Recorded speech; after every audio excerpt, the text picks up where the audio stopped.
everyone. Thanks for joining us from our studios in Israel. I'm Aaron Porras here with ILTV's Morning Briefing. True to his word, United States President Donald Trump is indeed putting America first, as the White House has apparently created a foreign aid budget plan that reduces or cuts the United States' financial contribution to practically every country and aid organization on Earth, except for the Palestinian Authority. According to the document obtained by the Foreign Policy magazine, the proposed financial aid to the West Bank and Gaza has been increased by just under 5%, from $205 million in 2017 to $215 million in 2018.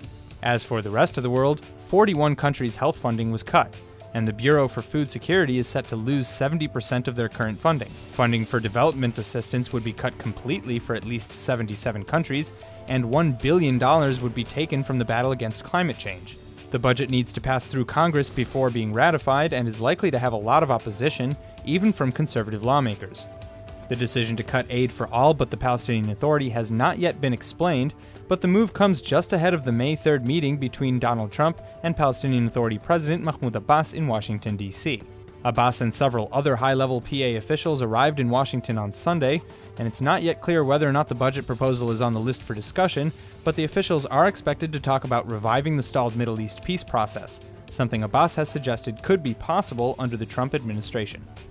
Former United States Representative Heather Wilson has just been tapped by the Trump White House to become the head of the Pentagon's Air Force Department. Her appointment comes as a bit of a shock to many, however, due to her previously made comments regarding the so-called lawful use of force by national liberation movements. In her book, published in 1988 entitled International Law and the Use of Force by National Liberation Movements, she states, quote, "In this post-colonial world, the denial of self-determination is generally considered to be an evil of such magnitude that the use of force to secure it may be justified, and that the use of force to deny the free exercise of a people's right to self-determination is contrary to the principles of international law." End quote. Despite the fact that these comments were made prior to her political career and that she never used the Israeli-Palestinian conflict as an example, pro-Palestinian and anti-Israel activists have often cited Wilson's work to justify Palestinian terrorism. Others, however, say her statements are too general and don't hold water. In response to the Times of Israel, senior fellow on foreign policy at the Brookings Institution, Michael O'Hanlon, for example, said, quote, "I don't think one can be so categorical. Nation-states do not welcome all international liberation or independence movements or tolerate violence from them. We wouldn't do so here." End quote. Former Rep. Heather Wilson could not be reached for comment. Germany's Foreign Minister Sigmar Gabriel is here in Israel for a 2-day visit, where he's set to meet with the Prime Minister Netanyahu, President Reuven Rivlin, members of the Palestinian Authority, and at least 2 Israeli rights groups. Netanyahu, however, has just issued an ultimatum for Gabriel, saying he would cancel their meeting if the German diplomat went ahead with meeting NGOs B'Tselem and Breaking the Silence, both of which have been accused by the Israeli government of attempting to undermine Israel's legitimacy. Opposition leader Isaac Herzog warns that this ultimatum could, quote, "seriously harm Israel's ties to Europe's largest economy and a true friend of Israel," end quote. Knesset member Tzipi Livni went further, saying, quote, "Israel and the IDF have nothing to hide, and the PM is supposed to face and answer, and there are answers, any complaint by any person or body in Israel and abroad," end quote. Yair Lapid, the head of the Yesh Atid party, defended the move, however, writing on Twitter that Netanyahu should not cancel the meeting, but that he has a right to be angry. He wrote, quote, "If Netanyahu were to meet radical leftist organizations in Germany, Chancellor Angela Merkel would be no less incensed." The musical international sensation Radiohead, which is scheduled to play a concert in Tel Aviv on July 19th, is now being targeted by dozens of other artists to cancel the concert.